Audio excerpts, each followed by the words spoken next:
Hello friends, आज हम बात करेंगे प्रिकॉशन विद होम्योपैथी। अगर आप होम्योपैथिक ट्रीटमेंट ले रहे हैं या होम्योपैथिक ट्रीटमेंट लेना चाह रहे हैं तो कौन से ऐसे प्रिकॉशंस हैं जो हमें लेने चाहिए विद होम्योपैथिक ट्रीटमेंट।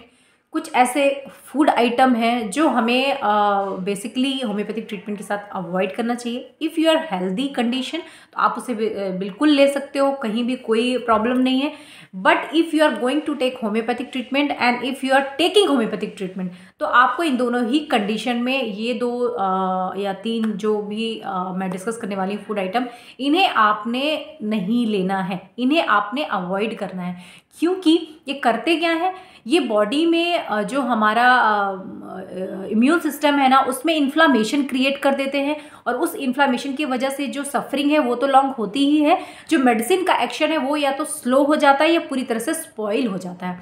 और कुछ जो फूड आइटम है वो ऐसे हैं जो पूरी तरह से होम्योपैथिक ट्रीटमेंट को एंटीडोट करते हैं। This is scientific and proven. तो जो चीज़ प्रूवन है, हमें पता है एटलीस्ट, उन्हें तो हमें अपने फूड आइटम के साथ अवॉइड करना चाहिए। उसके पीछे मैं रीज़न की भी बात करूंगी, सो हमें समझ आएगा कि हमें इन चीज़ों को किस तरह से अवॉइड करना है। सो फ्रेंड्स, अगर अभी तक आपने मुझे सब्सक्राइब नहीं किया है तो मेरे चैनल को सब्सक्राइब कर लें। मुझे कमेंट करके ज़रूर बताएं मेरा वीडियो कैसा लगता है, मेरे कंटेंट कैसे लगते हैं आपको।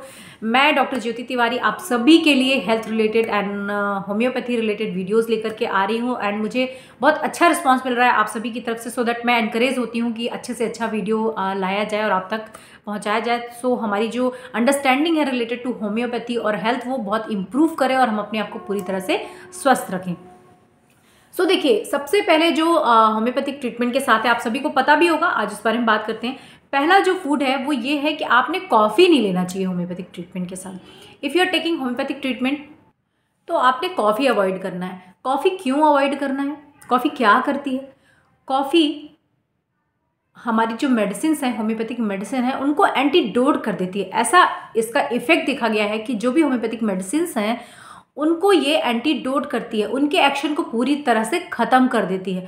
उस वजह से आपने अगर होम्योपैथी ट्रीटमेंट कोई लिया है, कोई मेडिसिन ली है, तो आपको कोई रिस्पांस नहीं मिलेगा, या तो आपको लगेगा कि मेरी जो कंडीशन है वो तो स्टैंड स्टिल बनी हुई है, कोई इंप्रूवमेंट ही समझ नहीं आ रहा है, मेडिसिन कैसे काम कर रही है, आपको लगेगा अरे होम्योपैथी तो फेल हो रही है, कोई रिजल्ट ही नहीं है। तो ये चीज़ें हैं जो बेसिकली हमें ध्यान रखना है कॉफ़ी के साथ। कॉफ़ी क्या करती है? कैफीन होता है इसमें और इसका काम क्या होता है? स्टिमुलेशन। ये बॉडी को क्या करती है? स्टिमुलेट करती है so that we feel energetic. सारे ये जो जो भी ये ड्रिंक्स होते हैं जो हम लेते हैं उनका काम ही होता है स्टिमुलेशन का। वो बॉडी में स्टिमुलेट करते हैं और हमें थोड़ा सा एनर्जेटिक फील होता है, बट फॉर टाइम बिंग वो हमें एनर्जेटिक फील होता है। अगर आप उसको लॉन्ग लास्टिंग लेते रहते हो तो इनके साइड इफेक्ट बहुत ज़्यादा होते हैं। साइड इफेक्ट क्या होता है? ये भी कॉफ़ी क्या करता है? स्टिमुलेशन करता है, तो ये जो हमारा सिंपैथेटिक सिस्टम है या पैरासिम्पैथेटिक सिस्टम है उसको भी स्टिमुलेट कर देता है। उस वजह से हमारे जो ऑर्गन है बहुत फास्ट काम करने लग जाते हैं, जैसे हमारा हार्ट हो गया, ब्रेन हो गया, अदर मस्कुलर सिस्टम हो गया। तो उस वजह से आप देखोगे हाई बीपी का प्रॉब्लम है वो आपका मेंटेन्ड रहता है। जो लोग बीपी के लिए ट्रीटमेंट ले रहे हैं उनको रिलीफ ही नहीं मिलेगा, क्योंकि ये तो ऑलरेडी बीपी को बढ़ा रहा है, इंक्रीज कर रहा है बीपी, तो आपको नहीं लेना है। दूसरा ये है कि मैंने बोला आपको हाइपर स्टिमुलेशन कर रहा है, तो जो मस्कुलर सिस्टम है उसको स्टिमुलेट करके रखता है, उस वजह से हाइपर एक्टिविटी रहती है, तो इन्फ्लामेशन भी वहाँ पे परसिस्ट करता है, बना रह सकता है। उस वजह से भी आपको पेन्स में रिलीफ नहीं मिलेगा। आप अगर जॉइंट पेन के लिए ट्रीटमेंट ले रहे हो या आप किसी भी बॉडी पार्ट में बैक के लिए, लंबर पेन के लिए ट्रीटमेंट ले रहे हो, तो आपको वहाँ रिलीफ नहीं मिलेगा। तो ऐसा लगेगा अरे यार कुछ काम ही नहीं हो रहा, मेडिसिन का तो कोई रिजल्ट ही नहीं आ रहा है। तो कॉफ़ी का इस तरह से रिलेशन है और इसलिए कॉफ़ी बिल्कुल नहीं लेना चाहिए अगर आप होम्योपैथिक ट्रीटमेंट ले रहे हो। इफ़ यू आर एडिक्टेड तो आपको कॉम्प्रोमाइज़ तो करना ही पड़ेगा।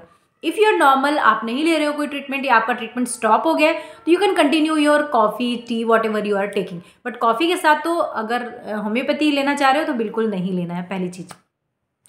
दूसरा ये है कि जितने भी सोर फूड्स होते हैं ना, मेनली पिकल्स, अचार जो लेते हो या खट्टी चीज़ें जो लेते हो, जिनमें जिनमें क्या नहीं होता जी, मैं लेमन की बात नहीं कर रही, मैं ऑरेंज की बात नहीं कर रही, ये जो दोनों हैं इनमें सिट्रस फूड ज़्यादा है जो आपको हेल्प करता है आपकी इम्यूनिटी को बूस्ट करने में। लेकिन जो सोर फूड है, खट्टे हैं, जैसे आप अचार ले रहे हो किसी भी तरह का, आप कर्ड ले रहे हो, ये क्या करते हैं? ये करते क्या है, जो हमारी कुछ बॉडी की सिकनेस है, जैसे जॉइंट्स पेन हो गए, हमारे स्किन इश्यूज हो गए या किसी भी तरह का बॉडी में कोई प्रॉब्लम हो गया, तो ये इन्फ्लामेशन क्रिएट कर देते हैं वहाँ पर, ठीक है। और उस वजह से हमारा जो इम्प्रूवमेंट है ना वो स्लो डाउन हो जाता है। ये पूरी तरह से एंटीडोट तो नहीं करते पर उसको मेंटेन करके रखते हैं। राइट, उसको बना करके रखते हैं उस बीमारी को, सो दैट क्या होता है जो इम्प्रूवमेंट है वो कैसा एकदम स्लो हो जाता है। हम हायर टू हायर पोटेंसी में अपने पेशेंट को देखते हैं एंड वी सी कि यहाँ पे रिजल्ट नहीं मिल रहा है, और इसको हम कई बार ऑब्स्टिकल टू क्योर बोलते हैं, या कई बार हम मेंटेनिंग कॉजेज में रखते हैं, है ना। जैसे मैंने आपसे एक बार पहले भी बात करी थी, अस्थमा का वीडियो लिया था मैंने, वहाँ पे हमने बात करी थी कि जो सेलर्स जहाँ पे गीला गीला रहता है, मॉइस्चर ज़्यादा रहता है, जो लोग हट में रहते हैं या इस तरह से शेल्टर हो जहाँ पानी ज़्यादा रिसता हो, पानी का जमा होता, तो उन लोगों को अस्थमा जो है हमेशा बना रहता है, या एलर्जी की कंडीशन बनी रहती है, स्किन में इचिंग हो सकती है, स्किन एलर्जीज हो सकती हैं, या अस्थमा रिलेटेड इश्यूज हो सकता है, या upper respiratory tract infection, rhinitis, कुछ भी इस तरह का इश्यूज हो सकते हैं, या लंग्स इन्वॉल्व हो सकते हैं। तो क्यों ऐसा हो रहा है? क्योंकि ये क्या करते हैं, इन्फ्लामेशन क्रिएट कर देते हैं बॉडी में, किसी तरह का एक इन्फेक्शन कॉज कर देते हैं, और उसकी वजह से जो बीमारी है वो या तो बनी रहती है, कंटिन्यूसली परसिस्ट करती है, या फिर जो उसका क्योर है ना उसका बहुत स्लो हो जाता है, बहुत धीरे धीरे धीरे धीरे इंप्रूवमेंट मिलता है। तो पेशेंट फील कि यार होम्योपैथी तो सही से काम नहीं कर रही, इवन डॉक्टर गेट कंफ्यूज कि यार क्या हो रहा है, why I am not getting result with my patient even though I have selected very good remedy, simillimum with very good potency, right? So this is the main cause, friends. We need to know the maintaining causes, we need to know the obstacle in path of cure, और ये दो चीज़ें हैं जो हमें सही से guide करती हैं सही रेमेडी सिलेक्शन में। होम्योपैथी का जो हमारा जो फिलॉसफी है, this is the very right thing to understand. अगर आप इसके थ्रू जाते हो तो आपने बहुत सही से समझ में आता है कि जो हम ट्रीटमेंट कर रहे हैं वो सिर्फ मेडिसिन देने बस का नहीं है, हमें मेडिसिन के साथ हमारे उसके जो भी डायमेंशंस हैं उनको भी पता होना चाहिए, क्या प्रिकॉशंस है, क्या डाइट एंड रिजिमिन है, क्या पोटेंसी है, क्या रिपीटिशन है, so that we can complete our prescription with our patient. So friends, this is all for today, and you can surely stop these things to get maximum results with homeopathy, and to get maximum response in homeopathy. So this is all for today. Thank you so much for watching.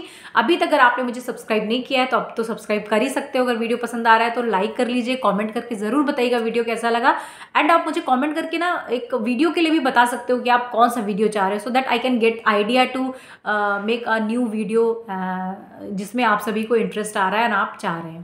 Thank you.